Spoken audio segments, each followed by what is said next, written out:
Hey boys and girls, and welcome. It is Chaotic looking at the Shrine of Secrets from August the 7th up until August the 14th. So what can you pick up in the Shrine of Secrets that will have the chance to show up in your Killer and Survivor blood webs?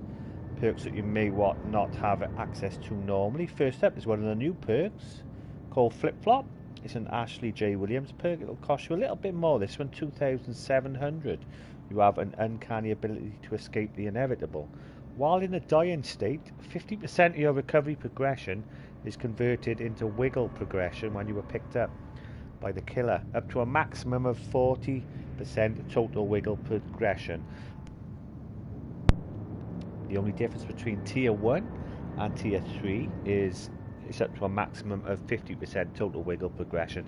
So if you get slugged by the killer and he runs off and starts chasing someone else, whatever you convert into recovery on your bar when you get picked up, maximum of 50% of that will already start off in your wiggle bar at the bottom. So you got, if you are quite far from the hook and you've been on the floor for a while, you're going to have quite a head start on your wiggle bar, so it'll give you a chance to fill the bar up and wiggle out and run away. So I do actually like the look of Flip Flop.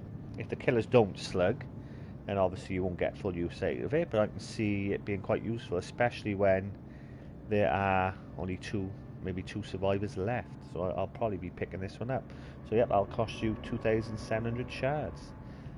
Your first killer perk of the week is called Hangman's Trick. It's a pig perk. It will cost you 2,000 shards. Hooks destroyed by sabotage or sacrifices repair automatically after 30 seconds. Gain a notification when someone starts sabotaging the hooks. And sabotage bear traps automatic repair timer is reduced by 60 seconds if you are using the trapper. The only difference between tier 1 and tier 3 is quite a difference actually. Hooks destroyed by sabotage or sacrifice repair automatically after 10 seconds. Really fast time.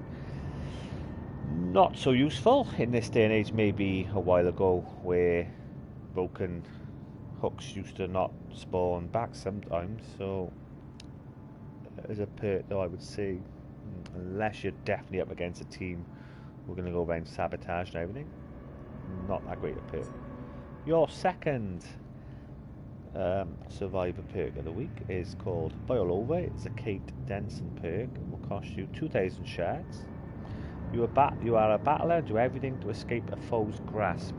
Your struggle and effect on the killer are increased by 25%, and you obscure the killer's ability to see hooks auras within 10 meters. Boil Over at tier 3 is a lot better.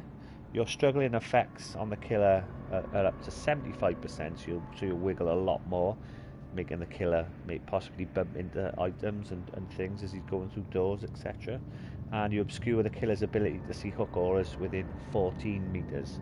So Boil Over at tier 3 is quite a step up from tier 1. And last but not least, your last killer perk of the week is Beast of Prey. It's a Huntress perk. It'll cost you 2,000 shards. The red stain disappears after gaining Bloodlust tier 1 and stays hidden until you lose Bloodlust. So we've all been there, we've been chased by the killer, he's right behind you, he or she, and you have a red stain. You'll know when they're coming round corners, when they're going to run towards you when you buy a pallet, etc. Beast of Prey will eliminate your red stain coming out of which way you're looking once you've got Bloodlust tier 1, which is gained pretty quickly after a chase. The only difference between tier 1 of Beast and Prey and tier 3, instead of gaining 30% more blood points, you gain 50% more blood points. That is the only difference.